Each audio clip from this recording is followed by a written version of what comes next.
friends, welcome back to another episode of Two Idiot Girls. Woo! How you doing? Not good. Not good. Why? Just one of those weekends, I guess. I feel that. That's how I've been feeling the past couple days. What about you? Same. I went out last night, so I'm a little tired. Yeah. Went to my first Futch. It was a 10 out of 10 experience. I had a lot of fun. Nice. Made a bunch of new friends. Good times. Nice. I met a fan there, too. Like at the end. Well, naturally. Yeah. Which she was really nice, and she said she loves the podcast. And it was Period. really cool. Yeah. Period. Shouts out. Yeah. I took Tuna to the vet. That's what I did yesterday. Now, who is Tuna? Who is Wiggs? Yeah, the Tunes had to go to the emergency vet hospital. Cow a bummer. Folks, Tuna's not typically my sick boy. That's regularly Squid. Thankfully, we haven't had, knock on wood, any incidences since we took Squid to see a specialist. But Toonie was acting a little funny. He had a couple... There was like one or two things out of character for him the day before Saturday. But the rest of the day played out fine. So we kind of were just monitoring. And then Saturday morning, he just started acting kooky. And he was like lethargic and throwing up and not eating. And not eating was the final catalyst to us being like, yeah, we got to take him to the vet. Because one thing about Tuna, he's going to eat. Yeah. He is going to eat. One time he hurt his paw playing with the basketball too much. Like, he has to have supervised ball time because he'll just play until he dies.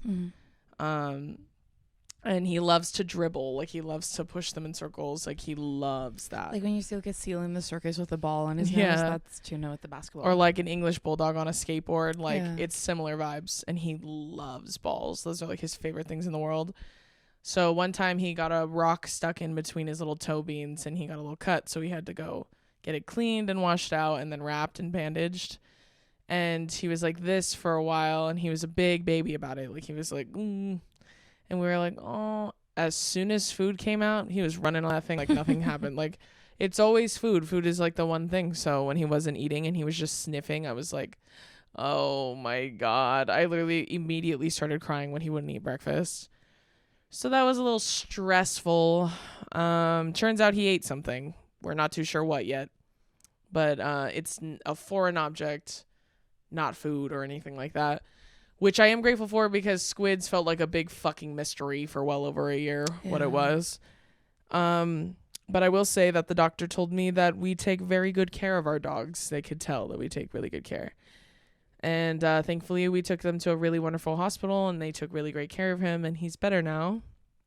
And he got sent home today. So that was nice. And what else? Oh, the nurses told me in the hospital that she said, he is a ham. That's how she said it to me.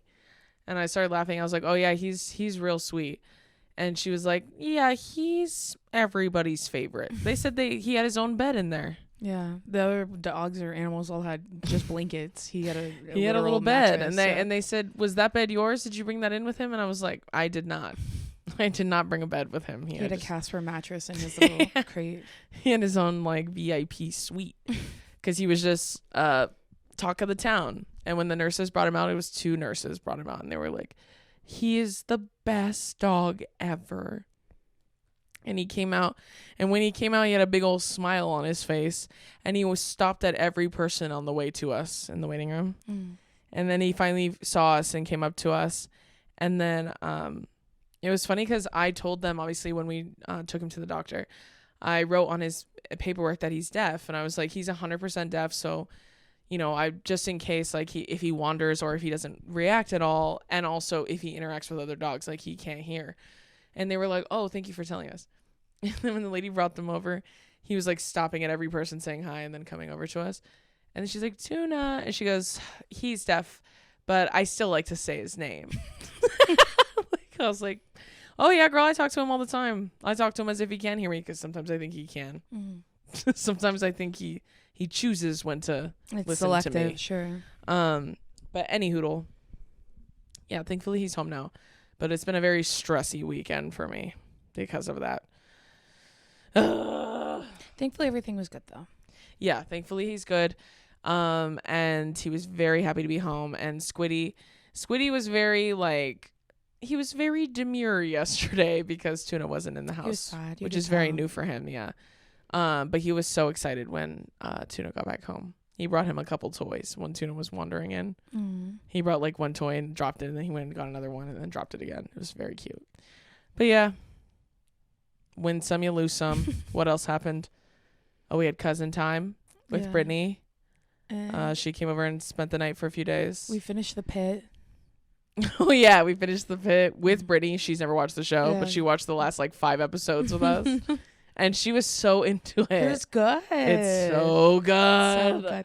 It is kind of graphic, though, and I didn't realize that till I got further into this. I should have figured, though, because it's on HBO, which I didn't. They showed like a literal vagina giving birth. Vagina. So just if you're, and like they show open wounds. And then they show titties when they cut open their girl. Oh yeah, I made this joke too. I was like, I'll tell you what I don't want to hear. If you're cutting my bra off, my tits are laying on my sides.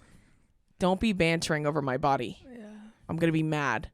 One thing I don't want to hear is you're going to have to buy me dinner first. Well, my tits are out in the OR. Dr. Langdon's like, my hands are special. And she goes, yeah, and they're small. My tits are out. My literal tits are out. I don't want to hear that. Hey, you're putting a chest tube in me and you're bantering? You're intubating me? I don't want to hear that.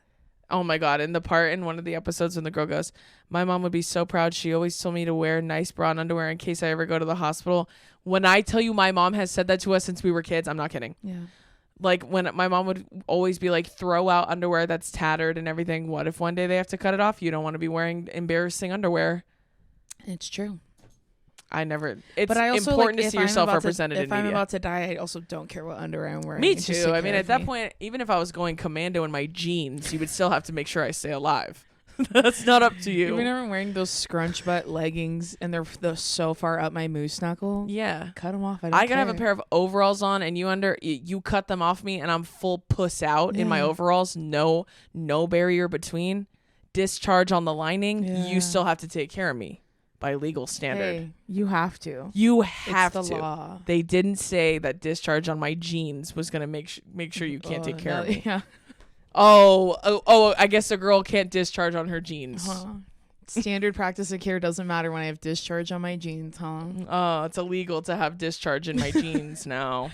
I have girl jizz in my jeans and you're mad? Yeah, I could have been wearing the tightest skinny jeans and when you cut it open, just my vagina just bursts out of it. Yeah. And if I was a doctor and I was cutting it off, I was cutting off your skinny jeans and your puss comes out, I'd be a little annoyed. Because I'd have no warning. Yeah. I'd be like, oh, I thought typically people have underwear on. A little bit of a forewarning would be nice, I feel it, yeah. You get a second of irritation and that's it. Max. Because then you got to save my life. I need a trigger warning if that's happening. I'd be a little irritated. If I was Dr. Langdon, I'd be a little irritated. And I would be talking shit on you. Yeah. As I'm like saying pump him with 30 rock and yeah, rock morphine. 82 BP 82 over 62 systolic. 32 pp's of of girl jizz and 40 rock. 30 milliliters of discharge, center lining of her Good American jeans. No, when I cut off her Good American jeans and they were covered in girl jizz. Oh, no one else has ever had discharge in their Good American jeans. You guys, we should be calling discharge girl jizz because it's funny. But it's not girl. There is girl jizz, though. It's a different kind. Girl jizz. I know, but it's a different kind of girl jizz. The other one's regular jizz. That's girl jizz. Oh, that's T. Genderless jizz. Yeah. But that's girl jizz. Girl jizz. Yeah. That's T. There's genderless jizz. Yeah. There's girl jizz. And that gender neutral jizz. Then there's girl jizz. Yeah. And there's ethical non-monogamous jizz. And that's different. That's a different kind.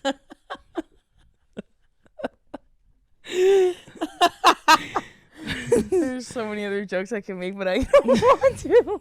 I know. I'm just saying, like, if I am getting a major procedure in the OR, nobody better be flirting over my body. Instead of DNR, I'm gonna put DNF. Do not flirt. Do not flirt. Do not flirt. You guys are performing CPR. My literal tits are out, and you're making jokes about what's for lunch. No, for real. There's Or you're no saying, way. call me when something interesting happens. My tits are out. What could be more interesting than that? That's what I'm thinking. Yeah. Actually, there was, you know what's funny is there is an episode where Dr. Robbie, you know when they go like, let's lift them over, like move them from the gurney to whatever, like to the table. And he fucks up his back. Yeah. Yeah. When he picks up a big girl. Yeah. And the fact that they show him going, ah, I'm suing the hospital. Don't you do that to me. There's a part at the end too where they go, big guy. This is a big guy. He's going to need more than that. No, she goes, when they're picking, I think the throat tube size, she goes, he's pretty big, probably a size 8. Hey, that's mean. Y'all ever been fat shamed when you're dying? I've been fat shamed. Yeah, the doctor. I've been fat shamed at the doctor plenty of times. Yeah. I don't think me dying should ever warrant fat phobia. I agree. Ever. I think it should be out the door at that point. I don't think me coming in for a fucking sty and I'm leaving with tips on a diet and to meet with a nutritionist. Dead ass. That's real. Well, if you've watched The Good. Pitt, I'd love to know your thoughts. Who are your faves? Who are you hating? Yeah.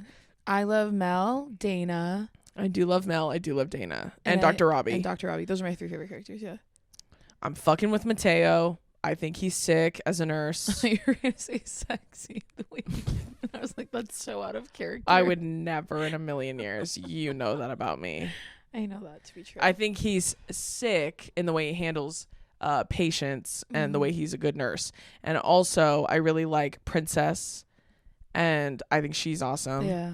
They have such a great cast. Like, everybody is so well cast. And honestly, can I say I'm fucking with Dr. Langdon? He is really good. I do. Oh, and Dr. Collins. I really love Dr. Collins. Me too. Her storyline is so sad. Oh my God. So sad. Also, I'm rooting for him. Him and Dr. Collins. Oh, Dr. Robbie? Mm-hmm. I'm rooting for it. I'm cheering for it, Same. actually. Please, please, please, please, please. Anyways, what else did we watch? Sinners. We went to the movies and we saw Sinners. We did. Before we get into Sinners, Okay.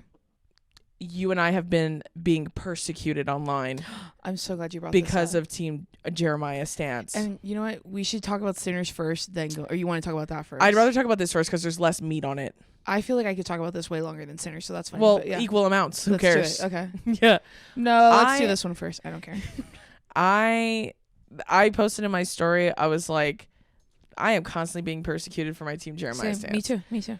And I think when people are really good sports about it, I think they say some funny ass shit. Like I gotten a few of people going like, your first bad take, it's crazy. We talked about it on Upstairs Neighbors, and they were like, "It's so crazy that the mics were off the whole time." Like, I couldn't hear anything. Couldn't hear anything you guys said. I know. Even I said I was like Team Jeremiah till I die. I don't give a fuck. As they dragged me away. Yeah.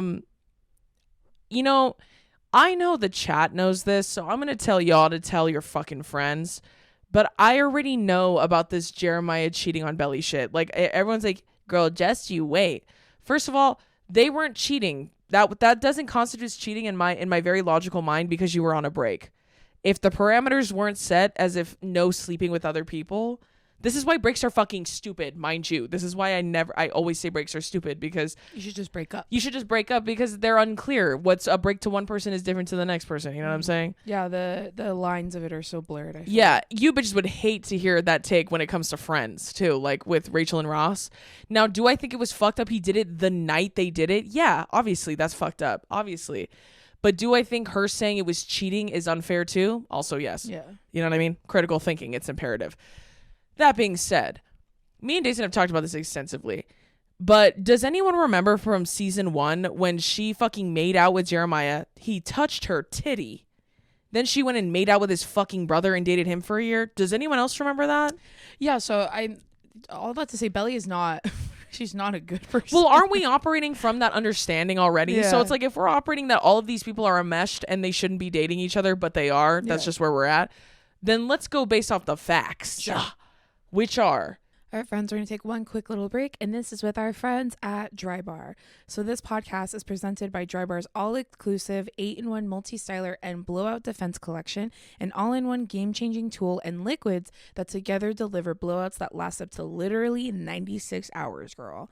I love that the multi-styler has less damage. It has a style lock technology that optimizes air and heat to reduce long-term heat damage. The Blowout Defense Strengthen and Extend Blowout Accelerator Spray right here next to me cuts blow dry time by 32% while locking in styles, which I'm obsessed with because I hate how long it takes me to blow dry my hair. And I also love that the all-inclusive styler and Blowout Defense Collection are your blowout's best defense. Get blowout staying power for up to 96 hours so that you don't need to keep washing your hair or styling it. It's this whole thing. And I love that I feel like it just takes all the thinking out of doing my hair, because doing my hair is something that's always been like really stressful to me, but this takes all of the thinking out of it. It makes it so much faster. I also love that there is a hydrobond peptide in these products that act as a pre-blowout treatment for healthier, longer lasting styles.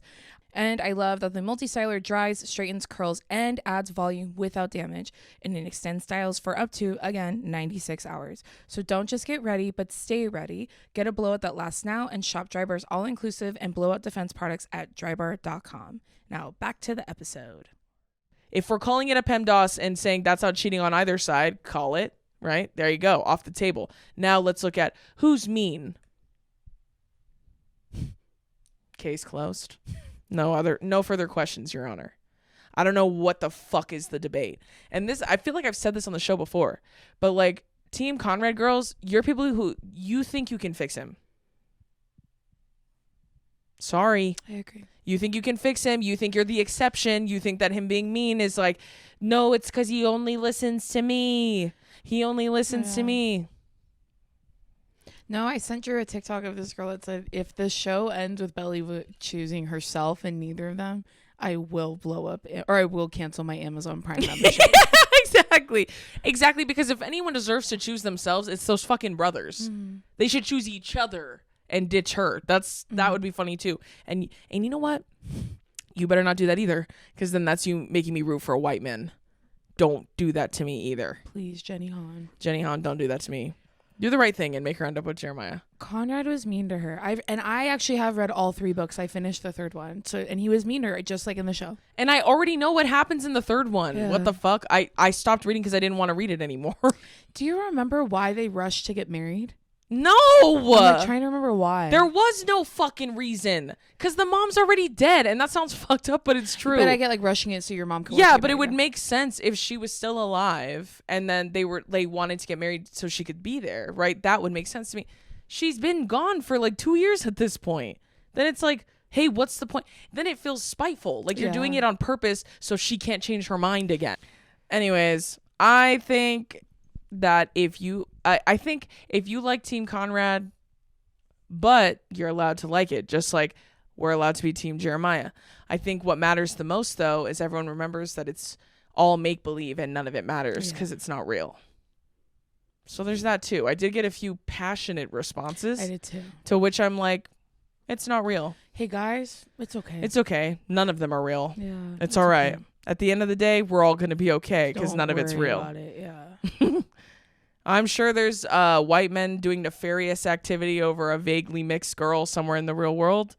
But fortunately for all of us, it's not the people in the Summer I Turned Pretty because it's not real. So it's okay. Everything will be fine. I feel that. What else? Sinners. Yes, we went and saw Sinners in the movie theaters. We did. And we went with Brittany because she had just seen it the day before. And she was like, we have to go together. So we went. And when I tell y'all that's the best movie I've seen in a while, it was really good. I mean that with my whole chest. I cried so many times. Yeah, the casting of it was done so well too. Oh my God. And I saw someone saying the pacing of this movie was perfect. And that's exactly how I felt. I said that it didn't even feel like it was over 2 hours long. No, and I was telling someone I knew it was good because I didn't want to look at my phone once. Brain rot. But if your brain is as rotted as ours, it's hard to hold attention for that long. That's why I said The Pitt is one of the first shows I've watched in a really long time where I don't look at my phone the whole time. That's tea. Succession, I'm looking at my phone and I'm confused what they're talking about. Severance, same thing. I'm watching Hacks right now too. It's really good. I'm like, that's tea. Look at my phone. I shouldn't be. No, Sinners was, oh man, so good. Such a transformative piece of art. I really hope, I'm really, really hoping that movie gets its flowers in the way it deserves. I don't know if they're going to, but I really hope they do, because that is just such an unbelievable piece of art.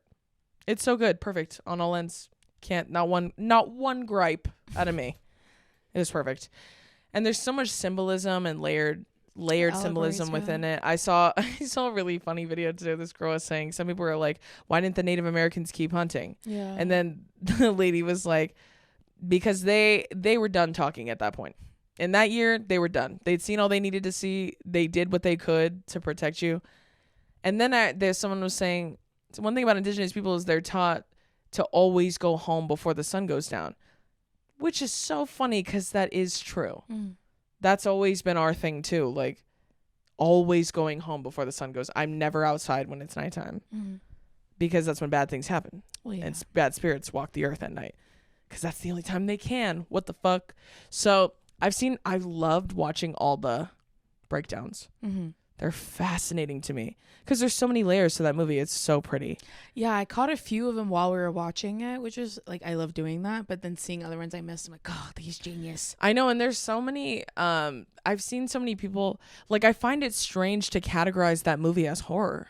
No, it's for sure like a thriller, I would say. Yeah, it has horror elements to it, but I wouldn't classify it as a horror. It's like, I don't even know where you would put that movie. Like, I wouldn't classify it as a horror genre, though. No, that's what I said. I think a thriller. Yeah. Yeah, it's just so, man, it's so good. And the horror elements just add to it. It's also, too, like, this movie is another example to me of a movie that has sexual elements and themes to it that are not fetishizy or, like, exploitive for the sake of moving the plot. Yeah. Like the sex in this movie is so like intimate and detailed to the storyline, but it's not something that feels like pornographic in a revenge way or an exploitive way. You know what I'm saying? Yeah. It feels very natural, very real, and very organic. Yeah, like, you know, like you watch horror movies, there's always like one sex scene for no reason. Yeah, or one that just like you're like, what is even the fucking point? A part I think of a lot is like in the movie The Orphan. Oh, like, yeah. Parents just have sex in the kitchen for what? So they could catch that little weirdo watching. For what? Yeah, like she could have been watching anything. Yeah. Like, you know what I mean? Like to add her weirdness into, as if it wasn't obvious enough she was unsettling. Yeah. Like they needed but to, I'm just like, saying, like, what is that? That's how I felt watching almost every season of American Horror Story before I gave up. Yeah. Because I wouldn't classify those as sex scenes, but like they're just pornographic for the sake of being horrifying and or like killing or starting a new plot, which I'm like, or they could just be normal. Yeah. And I felt like in this movie they were done in a way that was very sensual and sexual, obviously to make it appealing. Freaky as shit. Freaked out in a way that makes you feel like okay, period. Not in a way that makes you feel like, does that make sense? It's not in a way that makes you feel uncomfortable. It's in a way that makes you feel like, wait a second, hold on. Why am I into this? Hold on, rewind it. Yeah. That's how it feels when you're watching literally it. Me, but that was me watching Jeremiah catch belly at the party. That was me feeling freaked out. Because you know what it is? Because I want someone to do this to me. That's neither here nor there. I would like that may be playing a role. Like someone to take care of me. Yes, but it's the emotional intimacy of it. It's not even necessarily the act of sex. It's the emotional intimacy and vulnerability that makes it sexual, where it's like eye contact. You know what I'm saying? Yeah. Deep, meaningful eye contact. Or it's like very intentional forwardness when it comes to sex. And that movie was freaked out. You guys, it was really good. It was really good. Oh God, it was so good. And the main kid, Sammy, was that his name? That Preacher was boy. That was his first acting role. Like I saw that. Something like that. Yeah. Fucking awesome. It was so good. It was so good, and the cast was so perfect. I literally like perfect. Also, the way it was filmed was so beautiful. I forgot he did it all on like 70mm or some shit like that. So beautiful. So first of all, we are subtitle watchers through and through. I know. Anytime, I was struggling a little bit. Anytime that old man Slim, anytime he spoke, I was like, I don't know what he's saying. I was catching every other word I don't know what in he some said. respect, but it was like, I am so used to subtitles that I Did was you send like, me the video of dang that girl it. saying she was going like that? Like, yeah, trying someone who always watches with subtitles trying to enjoy Sinners the same way. So it said, I could never understand what Michael B. Jordan was saying. I wanted to tell him, rip that mustache off. I can't hear anything. Like, that would help. But that's how I felt too. It was too much. Oh my God. And I don't know if because it's on 70mm film and we didn't watch it in IMAX, which is what it was made to be, like, kind of like Oppenheimer. Viewed in, yeah. Yeah, I'm wondering. I felt like at the beginning there were parts I couldn't see well. Maybe. So maybe it's like our movie It's theater, possible. not like Michael or Ryan Coogler's fault. Like, I Yeah. just thought it was like maybe our theater just has a shitty machine to operate film like that. Yeah, I mean the theater we were in wasn't IMAX, but it was I thought it was something. It wasn't IMAX, but it was like, I don't even know. Man, sometimes I think they just make shit up so they can charge me more for the ticket. It's that one with like surround sound or something. Yeah, Dolby. Mm-hmm. But Dolby Atmos. yeah, for real. But it was filmed so beautifully and the costuming was so good. Oh my God. Just top to bottom, no notes, perfect. I do want to watch it again. I can't wait for it to go on streaming so I can watch it again. Really good. I feel like that the same way I did about Wicked, where I was like, I can't wait to cry to that at home. When I was watching it, I was like, I can't wait to cry to that on my own couch at home. But it was so good, and we had so much fun. I agree. We had a blast. What else was I gonna say? We were watching. Brittany was showing us Drewski's dating show. So we were watching that for a minute the other night after Sinners. What two great cinematic masterpieces back to back, you know? Yeah. I thought of something that I did and I was like, oh, I bought a soundbar for my television. I did see it, yeah. Soundbar, and wow, what a difference. Really? Yeah, it makes a huge difference. Did you tell Daddy? No, I haven't told him yet. He would be so excited. I know, I'll show it to him too, but yeah, it makes a huge fucking difference. And I told Billy that the catalyst to me getting it was when we were watching the Pitt. I should not have to put the TV on 100, the volume to 100. I can't hear anything. I can't hear a goddamn thing. And then it's even scarier because when you're on, is it Hulu? Yeah, Hulu. When you hear the title credits for the shows, they sound like they're gonna blow out my speakers. Yeah, but then the show itself is so low. Yeah. Oh my God, it was driving me nuts. So that was the catalyst, because I was like, after you guys all left, we were turning like the channel, and then I realized that it was on 100. I was like, oh my God, it's so loud, and I like turned all the way down. I should not, and I was like, I'm gonna get a soundbar. So I did, and it makes a huge difference. Now the soundbar is on like 20, and it's so loud. I was like, oh, turn it down. It's too many slices. Which, oh, that reminds me, I finally watched The Last of Us. Oh, okay. And we're going to watch the new episode tonight. Yeah. Wait, before we get into that, someone did ask me what I thought of the season 3 White Lotus season finale, whatever the Oh, fuck. yeah. I really liked it. I thought the symbolism in it was cool. I guess I could see why it would feel rushed, because it was like everything happened in that episode and everything throughout the season was kind of like whatever. But I loved this season. This has been my favorite one that I've watched. Yeah. And watching the 3 women make up with each other, I cried. I loved it. I watched that on TikTok. Yeah. And it was really good. Yeah, and they were playing Girl Interrupted. Or not Girl Interrupted. Girl So Confused. Sorry. Yeah. Or So Confusing. I can't speak right now. Sorry, my brain's fried. Okay, yeah. So we did catch up on The Last of Us. Yes. So the second episode. Yes. I watched it finally. When I watched it, it was 4:20, and I was way too high watching it. And I like felt like a little emotional at the end, but I was just kind of like, And I think it's because I already knew what was going to happen. Me too.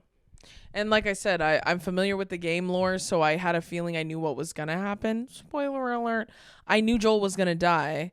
I just didn't know how she was going to do it, although I had a feeling. Obviously, I knew she was going to hold true to her word of like, slowly, whatever the fuck she says.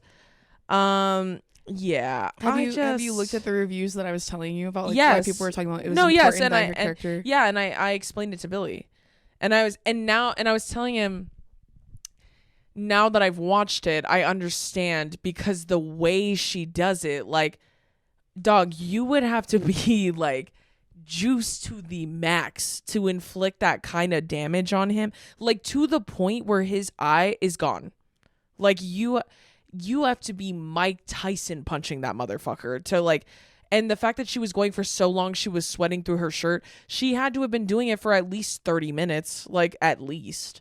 I feel like I saw this one of Daniel Tosh's stand-ups. In one of them, he's saying that he saw a story about a fat guy in prison that got stabbed like 800 something times or something like that. He goes, that's a real number. And he goes, I literally did the math. I was like, okay, let's say I'm a fairly in shape guy. I'm doing 2 stabs a second. And then he goes, that feels doable. Sure. He goes, you would still have to be stabbing for like 50 minutes to get that many in the amount of time. That's so interesting. So then I was like, hey, like the joke is really funny because the whole point is that he was saying this guy's insane because he was going even faster than that. And 2 stabs a second is an unheard of number. So I kept thinking that when I was watching her beat him to death, I was like, let's say it was 40 minutes. Like you would have to be like Sonic the Hedgehog, like like a speed bag. Yeah, like to get that many in that amount of time. She's punching him like when people punch that giant punching bag to get your speed, like how like yeah, it's like in the arcade. Yeah, and it measures and gives you 50 fucking tickets or whatever so you can get a Chinese finger cuff. Yeah, that's why I was literally, I felt like Daniel Tosh in this. I was like 2 stabs a second. I mean, there's no way. The funniest part of that was when she was like, you know, and he goes, oh, shut the fuck up. And that made just fucking do it already. Made me laugh so hard. And that's why if you watch people who have played the games and they talk about it, they're like, that whole speech was like, what the fuck are you doing? And it's like they're adding too much context and like things. And so that part's not in the game. No. Like her no, sob story. That bitch is like, that's a muscle mommy in the game. Yeah. Big girl. So she doesn't waste a lot of time talking. No, that bitch is like, she's bigger than Joel. And that's why for her to bring up that he's handsome, everyone was like, what the fuck is this when they were watching it? And I guess that part is true. Huh? You flirting with me? Oh, you want me so bad. Yeah. Also, how come Joel's guns are always from the Wild West? Why does he have like pistols? Why doesn't he have a fucking AK like those other people? Why is your brother walking around with a rifle and you have these 2 fucking can shooters? It's pew-pews. Yeah, two of those fucking like, what the fuck was it called in A Christmas Story? He was like a Red Ryder's BB gun rifle or whatever the fuck. Like, why do you have that? Little Annie Oakley's, like, why? Like, there's a part in The Office where he goes, if it helps, when he shoots a gun off in the office and what's her face finds out, I forget her character's name, but it's, what's her name? She's the lady she was in Coven as the Kathy Bates. Kathy Bates, that's right. There's a part where he says, well, if it helps, it was this kind of gun. And she goes, that's a girl's gun. She says that. She goes, that doesn't even make it embarrassing. That makes it plain stupid. Like, it's embarrassing because it's like a tiny little gun. That little handgun. Yeah. That's funny. That's a girl's gun. That's how I feel when I look at Joel's guns. I'm like, why do you have girl guns? Just kidding. Not girls. Joke. Not girls. I just feel like his shit is always so old timey. Like when they were taking his aesthetic. Yeah, like when they were taking his weapons. Also, why do you have a fucking? Why does it look like something Whiskey Pete would have? Like, where's your? The other ones have ones that take 2 hands to hold. He is like, you know what I mean? Ugh, not like it matters. Even if he had that big ass gun, he got.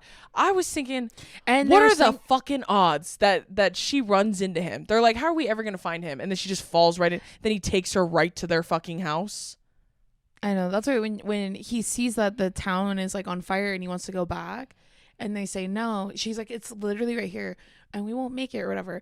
People were saying that's out of Joel's character. He would never have chosen, like, he would rather have gone back to help Ellie and his brother. Yeah.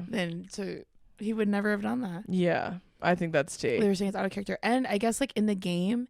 I'm curious to know then is like what actually does happen in the game then. In the game, he's actually with Tommy. Like Tommy's with him when he passes away. When they get captured. Yeah.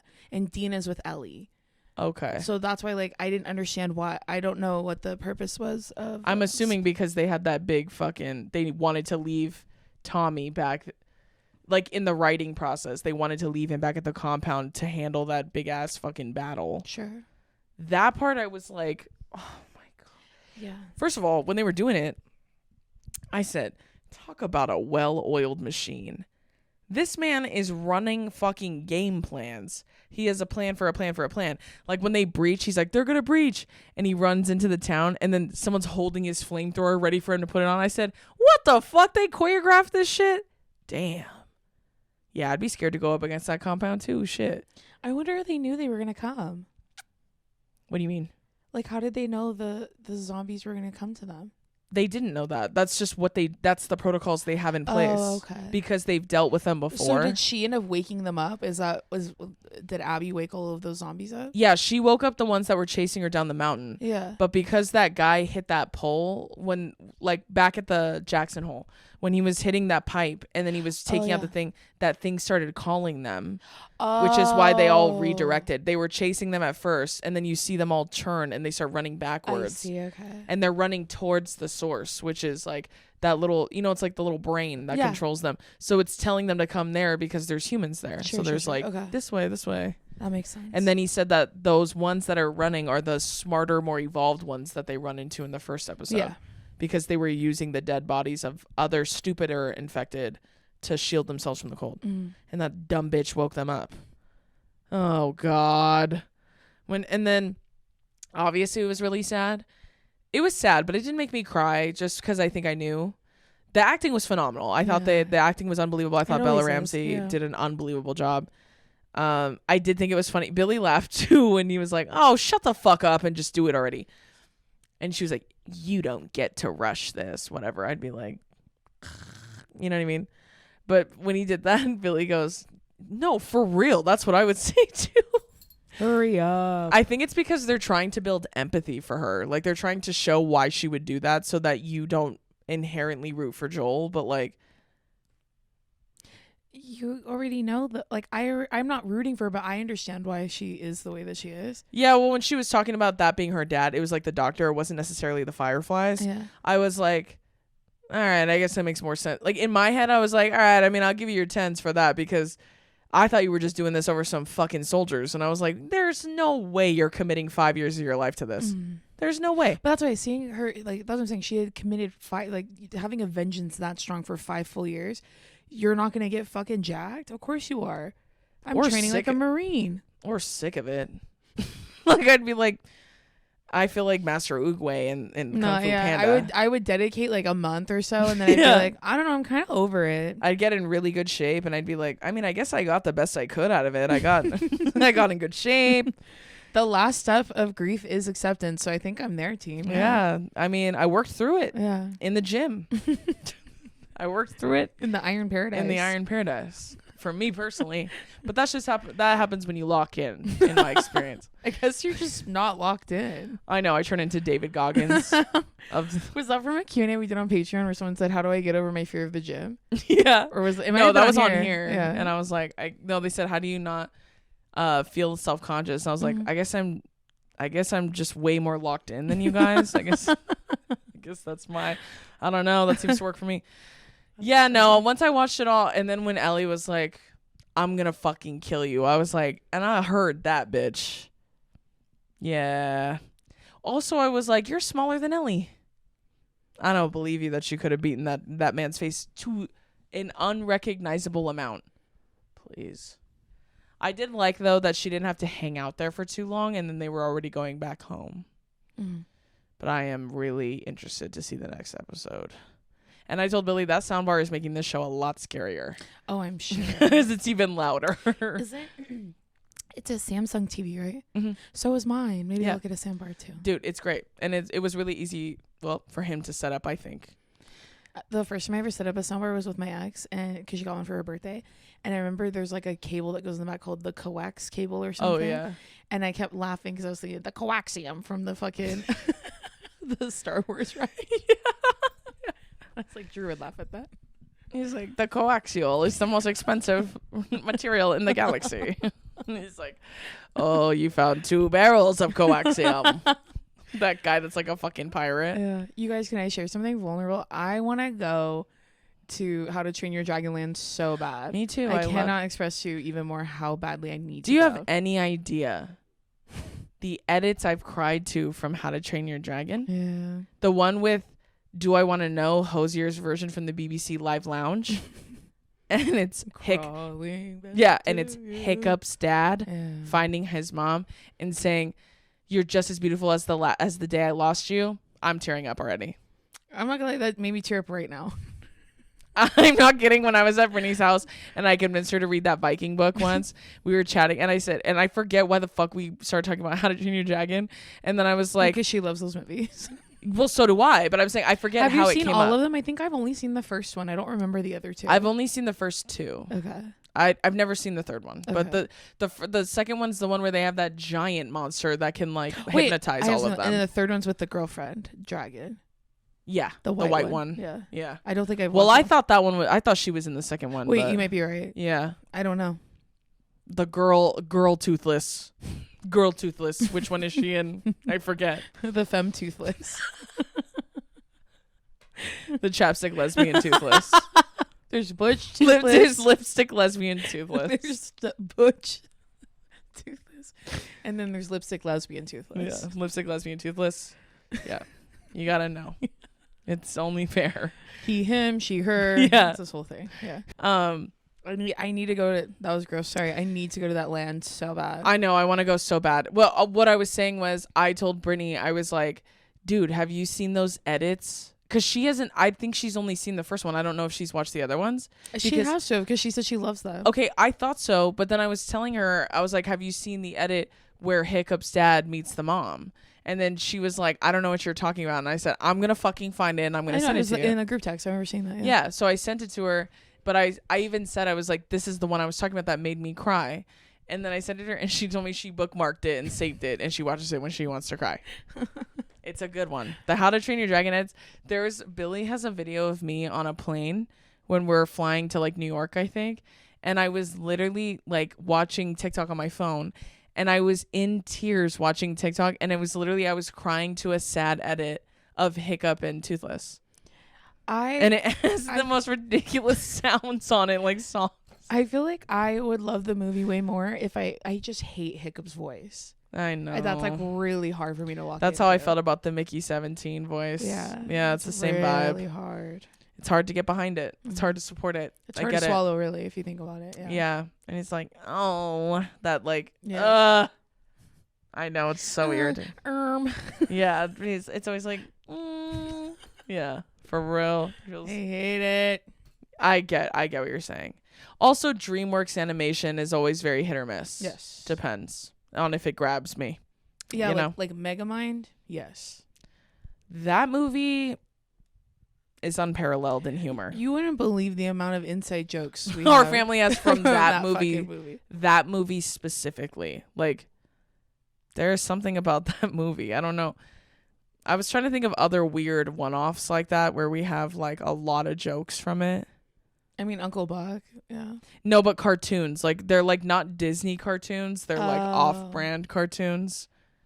I'm trying to think. Because Donovan used to love off-brand cartoons like that. Like Hoodwinked and... Over the Hedge is a big one. Yeah, Romeo and Juliet.